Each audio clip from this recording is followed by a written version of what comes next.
My name is Rebecca Wodder. I'm currently serving as Vice Chair of the River Network Board of Directors. I'm speaking to you from Washington, D.C. and the watershed of the Potomac River, the ancestral lands of the Anacostans, the Pamunkey and Piscataway tribal nations. And it's my very great honor to introduce our next speaker, Sandra Pastel. I've had the honor of working with Sandra over many years, and I count myself lucky to be serving with her right now on the River Network Board. Sandra has dedicated her entire life to saving Earth's most precious, finite, and life-giving substance, which is fresh water. She's told her global audiences uncounted times that water is life, and she means it profoundly for people and for nature. Sandra connects science, policy, and practice to build a more water-secure world. And over the course of her storied career, and thanks to her unceasing efforts, much important progress has been made on freshwater conservation. But at the same time, freshwater challenges have grown larger and more complex, driven by unsustainable resource use, the climate crisis, and the short-sighted way that humans have of plumbing our systems for drinking water, irrigation, industrial and domestic water, stormwater, and wastewater. So Sandra will be reflecting on what we've learned since the days when rivers routinely caught on fire and what today's problems demand of us. She will show us how we can empathize, organize, and collaborate toward that end. I just want to share a few of her many accomplishments, her credentials and honors. The most exciting news is that Sandra has just been awarded the Stockholm Water Prize, which is also known as the Nobel Prize for Water. The prize recognizes, and I quote, her groundbreaking work to develop new approaches for helping the world address problems of water scarcity and the loss of freshwater biodiversity. In part, her citation reads, "No one has exhibited more commitment, capacity, courage, and perseverance to address far-ranging and critical water issues that affect both human and natural ecosystems." Sandra is the founding director of the Global Water Project and the author of several books, including most recently, Replenish, the Virtuous Cycle of Water and Prosperity. And her first book, The Last Oasis, was the basis of a TV documentary, and also it was translated into 8 languages. As a Freshwater Fellow at the National Geographic for 6 years, she created their Change the Course Water Stewardship Initiative, which was awarded the 2017 U.S. Water Prize for restoring billions of gallons of water to depleted rivers, aquifers, and wetlands. And Sandra earned a BA in Geology and Political Science at Wittenberg University in Ohio and a Master's of Environmental Management at Duke University in North Carolina. So please join me in welcoming a truly amazing water protector, Sandra Postel.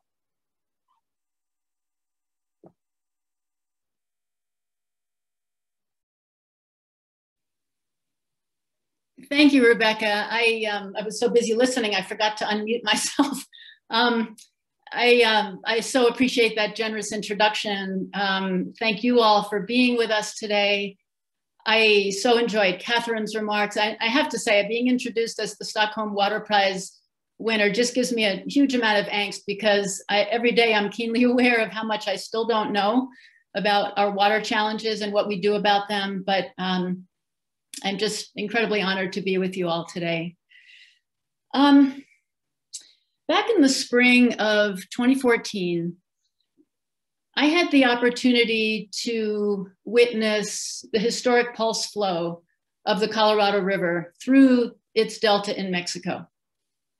I'm sure as many of you know, at one time, the delta had been a 2 million acre wetland, just absolutely teeming with fish and wildlife. Migratory birds, huge diversity of birds along the Pacific Flyway would stop there in the delta to nest and rest and feed. This oasis also sustained the native Cocopah Indian communities for at least 1,000 years. But the damming and the diverting of the Colorado upstream in the US had completely taken this life support away in less than 50 years. So most of the Delta at this time was pretty much a desiccated land. And yet, in the midst of what was then and continues to be a prolonged drought in the American Southwest, officials from the US and from Mexico, driven to act, and this is important, by a binational coalition of conservationists and scientists, had agreed to give a small amount of water back to the river. We're talking tiny amount, way less than 1% of the river's annual historic flow. And it wasn't a permanent allocation. This was more of an experiment, right, to see what would happen. So on March 23rd, again, this is 2014, engineers opened up the gates of Morelos Dam, which is the last dam on the river near the border. And for the first time in a really long time, the Colorado River came home to its delta. And what happened was extraordinary. We would go out every morning to check out the leading edge, try to find the leading edge of the river as it came back through the delta. And within days, what we saw was that life began to come back.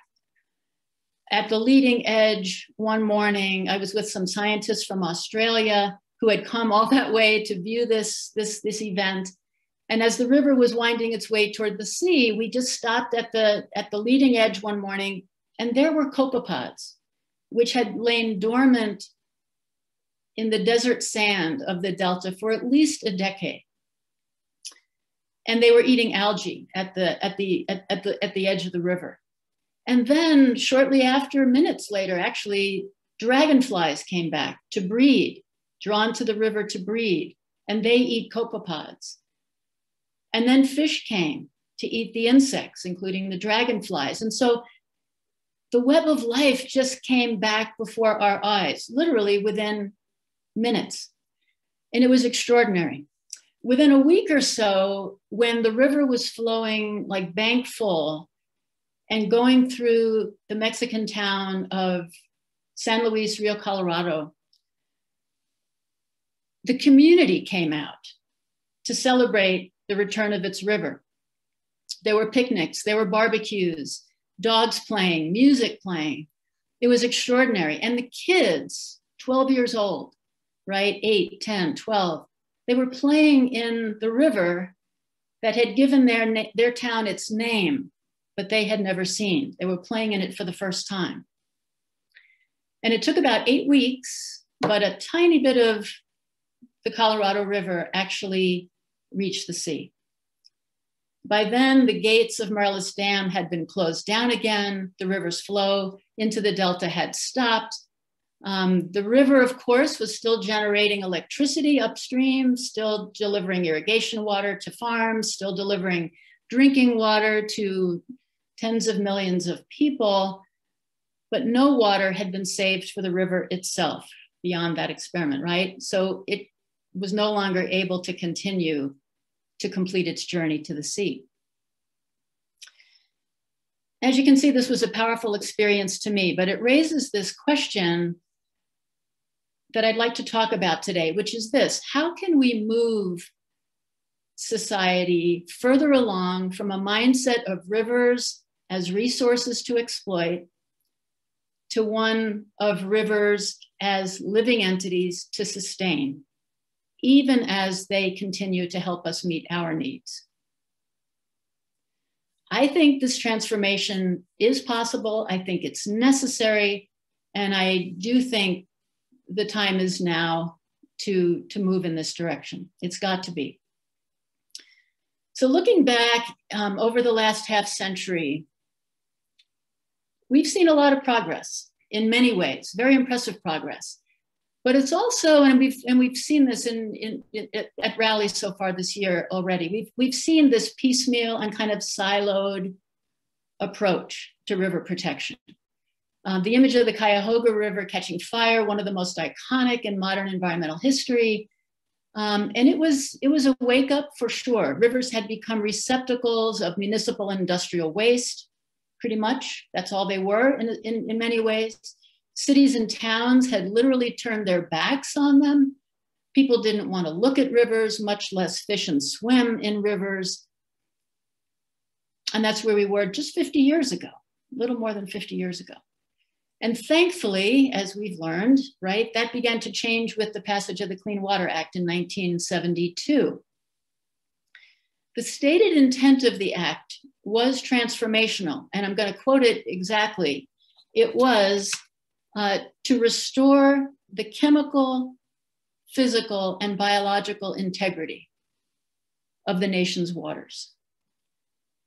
And for the next couple decades, we focused mostly on the chemical side, right? On regulating pollution from factories, other point sources. We issued permits, we ensured compliance, we penalized offenders. And as we've heard, even as the enforcement of these regulations were not always, if often, equitable, the fact was rivers began to get cleaner.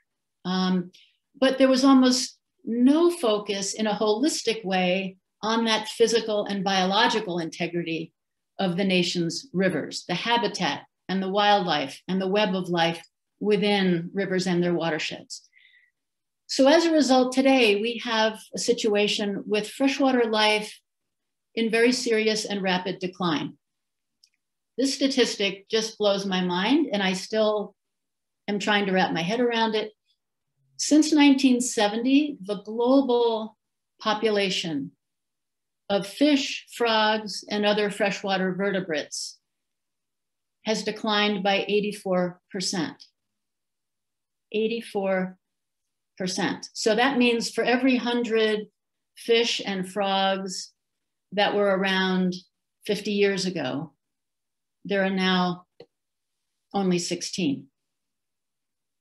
That is a dramatic loss of life, right? And on top of that, we have the continuing loss of whole species of life. Here in the United States, more than 40% of our fish species, more than 70% of our freshwater mussel species are listed as imperiled.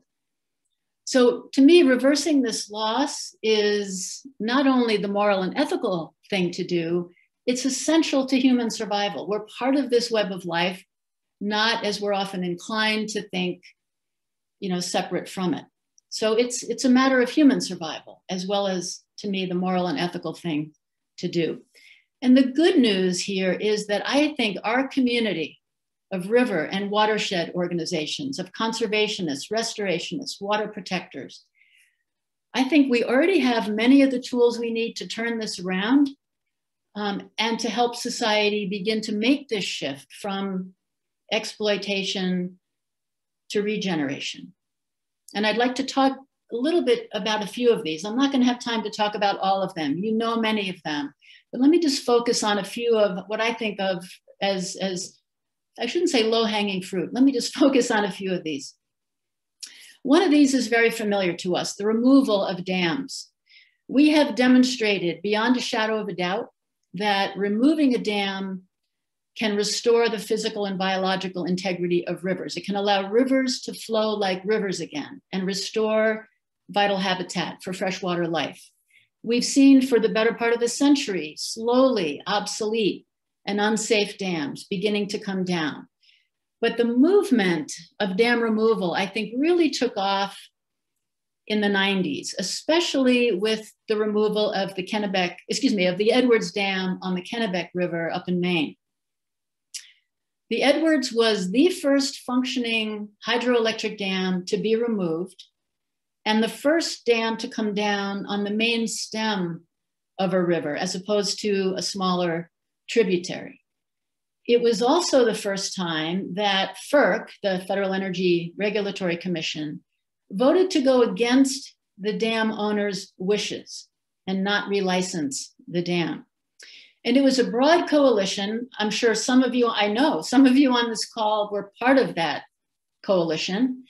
It was a broad coalition that fought for the Edwards Dam's removal and made the case, the clear case, that rivers have value apart from their industrial use. And again, as fast as the fish populations had been wiped out by the Edwards Dam, they began to come back, especially when the next dam upstream came down as well. Alewives, herring, shad, sturgeon. When given a chance, again, rivers heal, life comes back.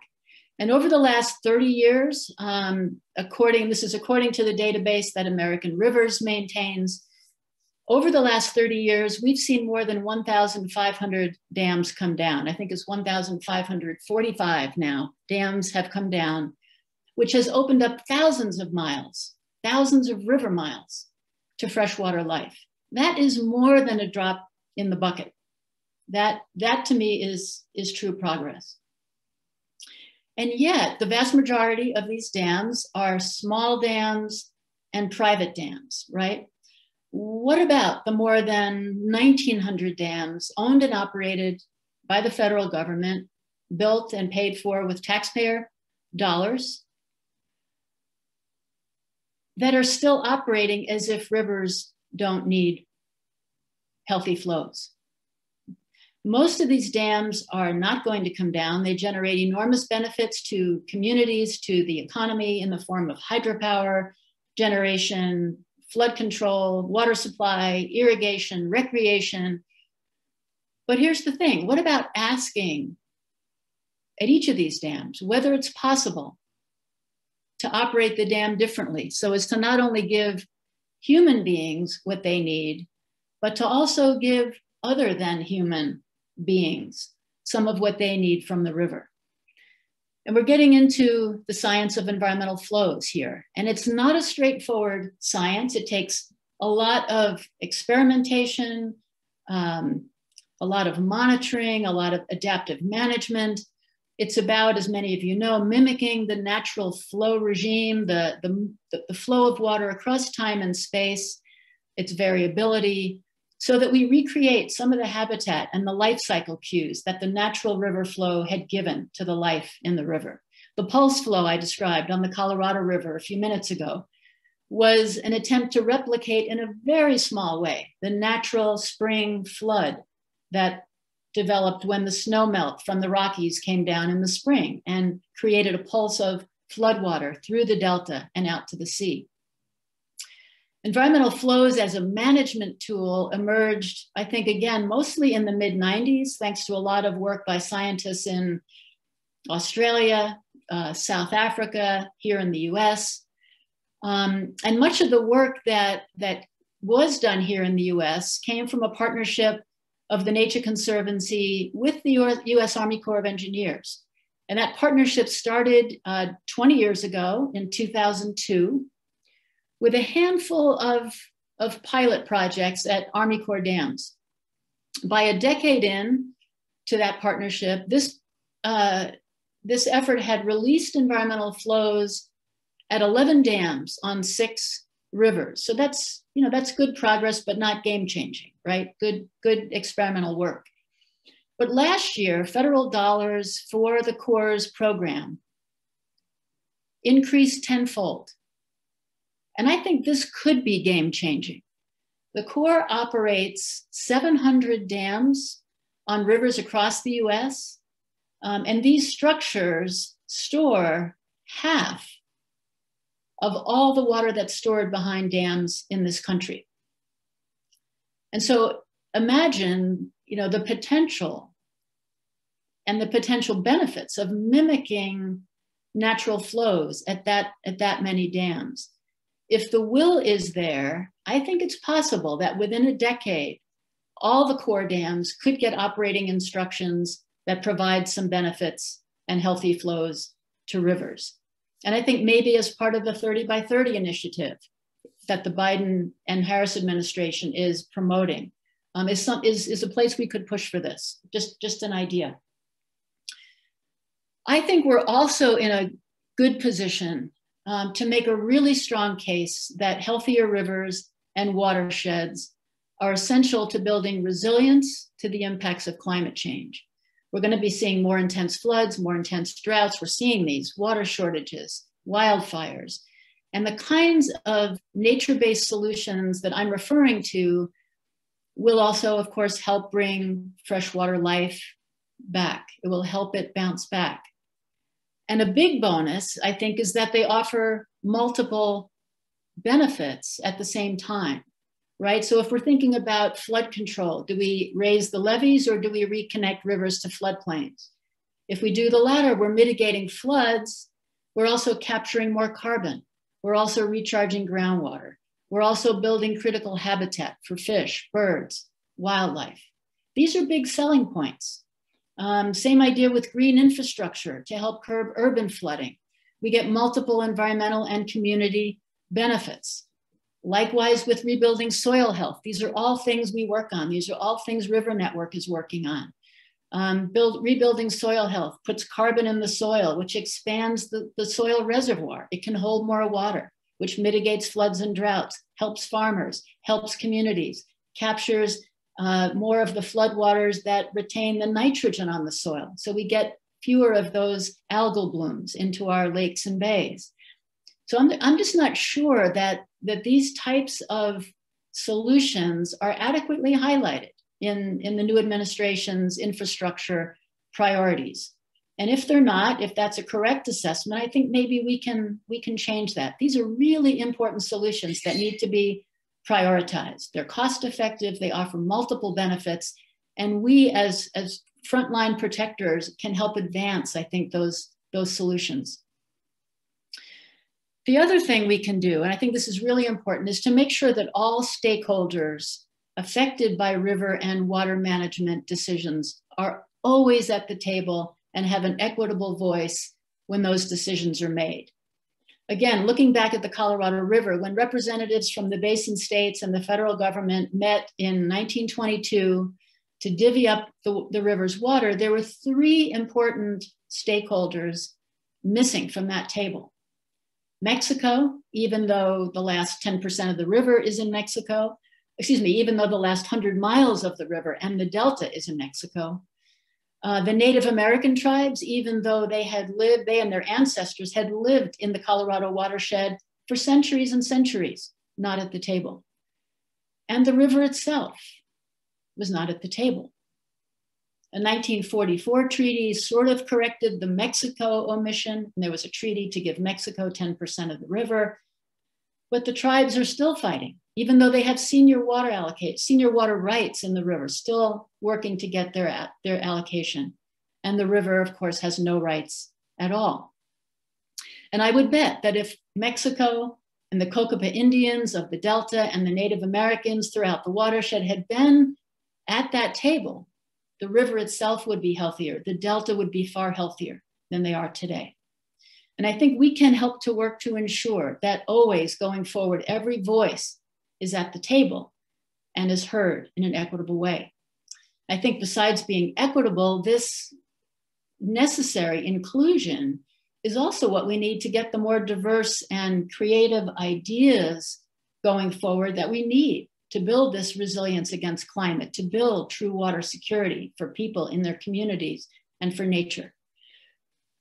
And I think this stakeholder question gets us to a critical other question, which has come up already in this conference.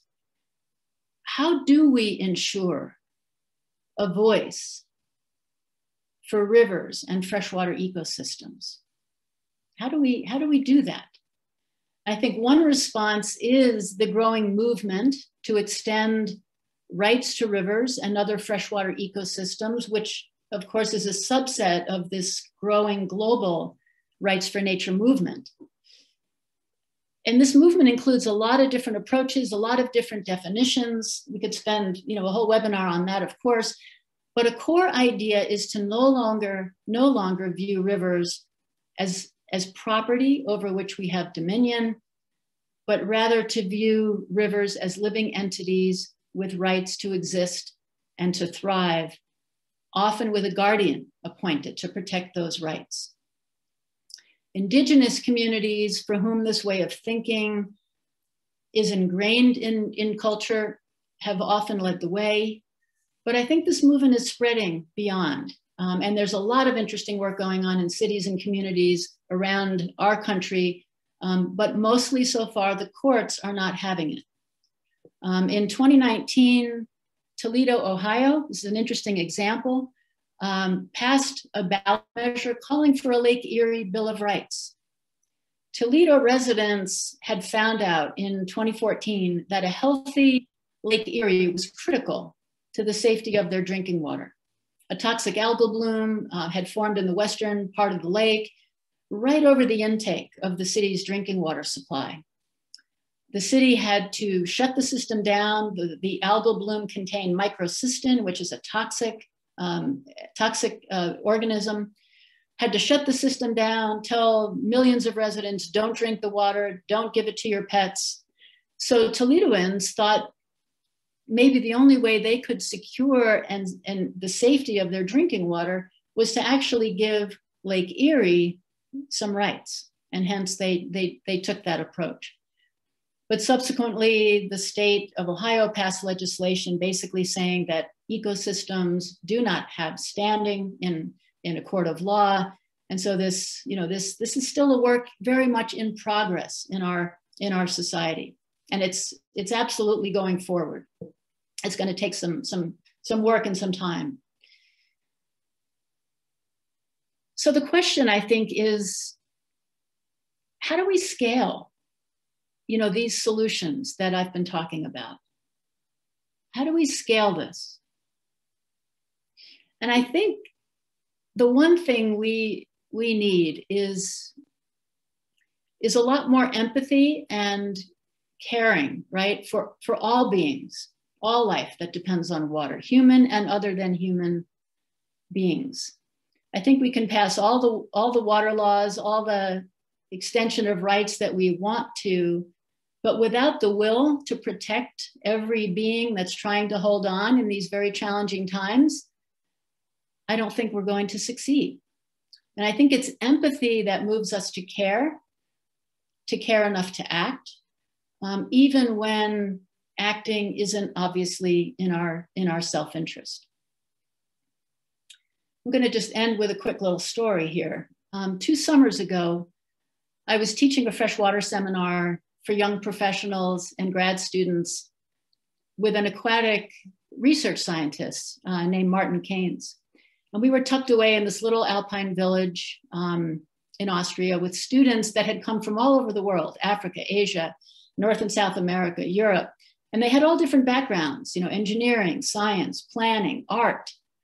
And on the last day of the seminar, Martin suggested we all go down to the stream that ran through the little village. And while there, Martin talked about the stream ecology, and he collected a water sample, and we brought it back to the classroom. And he put a small amount of the water they collected in a petri dish, put it under a microscope, projected the microscope up onto a screen, and started talking about what we saw. And in the petri dish was this run-of-the-mill water flea, genus Daphnia, female, about 2 millimeters in size. And Martin explained that Daphnia are filter feeders. They eat algae, bacteria. They typically live for just a month or two before getting eaten by a fish or some higher consumer. He then pointed to her brood pouch in the back and showed that she was carrying 4 babies. And he went on with pointing out that in this room, the temperature was rising and the water in her dish was evaporating, and she was experiencing a lot of stress. She's going to die, he said. And of course, her babies will too. At this point, many in the class got noticeably uncomfortable about the plight of the water flea. One student asked, how much longer does she have to live? Another had tears in her eyes. And then one young woman, without saying anything, stood up, grabbed her water bottle, walked quietly to the front of the room, and added some cool water to the petri dish. I'm just going to stop there. Thanks for listening. Ooh, that was quite a story, Sandra. Thank you so much for sharing it. Brings tears to my eyes. And I also just wanted to mention you when you were telling your initial story about the Colorado River and having water come back, however briefly, to the Delta, and seeing that life come back, all the life the river supported. It reminded me, I was actually there the day that the Edwards Dam was breached on the Kennebec back in July of '96, I think it was. And we had a similar experience, just seeing the very first time in, I think, a couple hundred years it had been since that river had flown freely. And within a season, the salmon were back spawning in their most important habitat that they hadn't had access to in a couple of centuries. So rivers can heal and heal the life they support very, very quickly. So I really resonated to those stories. We have a little time, 5 minutes actually, just for questions to Sandra, and I'm going to be looking through the feed to see what's there, but I'll start off with one that came in early, which, Sandra, the question is, recognizing that you have worked with governmental agencies, well, I'm sure at every level, but in particular, what kinds of lessons and strategies do you have for us when we are working with governments, let's say at the federal level, and we're working on some of these problems that you described and perhaps promoting these 4 strategies you've just shared with us? Do you have any suggestions in particular for working with government agencies and having the most success coming from those efforts? Wow, that's a big question, but it's a really important question.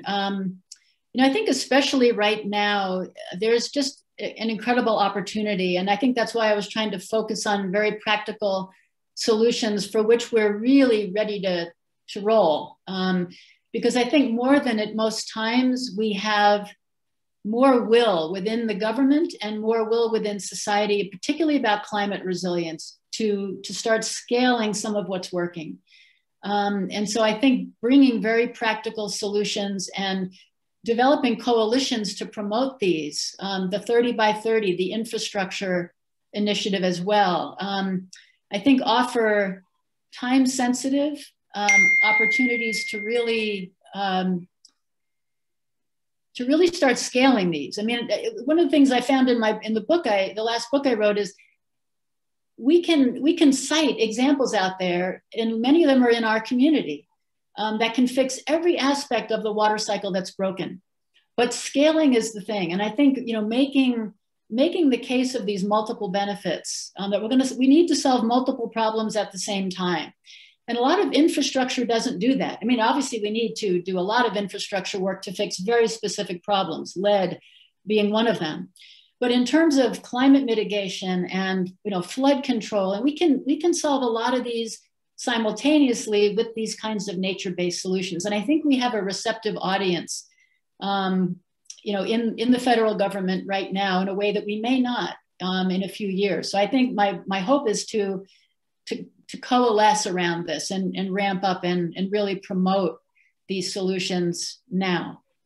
And I didn't answer that very specifically because I think it depends whether we're talking which agency, which people we're dealing with. But these initiatives that are coming out, I think we need to elevate our strategies within those frameworks. Great, thanks. I think we have just time for 1 or 2 more questions. So here's an interesting one that came in, which are to talk about the ephemeral streams that have lost their protection under the Clean Water Act, and what are thoughts you have on the importance of ephemeral streams and any ideas you have for rectifying what's happened here or providing the protection they need some other way. Oh, yes. Talk about the Clean Water Act. We're still trying to figure out which rivers are actually protected under the Clean Water Act. And I thought we had gotten to that point, but we haven't. I live in New Mexico. I'm in the valley of the Rio Grande. And in my state, if the rollback of the previous administration's waters of the US, if the rollback were to remain in place, which it won't, our state would see 80 to 90% of the rivers lose protection because they're seasonal or ephemeral. And yet they flow into the Rio Grande, right? And so in effect, you're not even protecting the Rio Grande. So this is, this has got to get resolved. The states can step in. My state of New Mexico is one state that would have to step in and develop its own protections if the federal rule does not get clarified soon. And so I think that's one strategy. States themselves have to come in and fill the gap until it gets clarified at the federal level. But I think it's something else we really need to push for. We know better than any other community that it's all connected. You can't protect main stem rivers that are always flowing if you're not protecting the wetlands and the perennial streams and the seasonal streams and rivers that flow into them. It's all connected. So we know this. And again, it's something I think we need to push hard for. Great. Thanks so much, Sandra.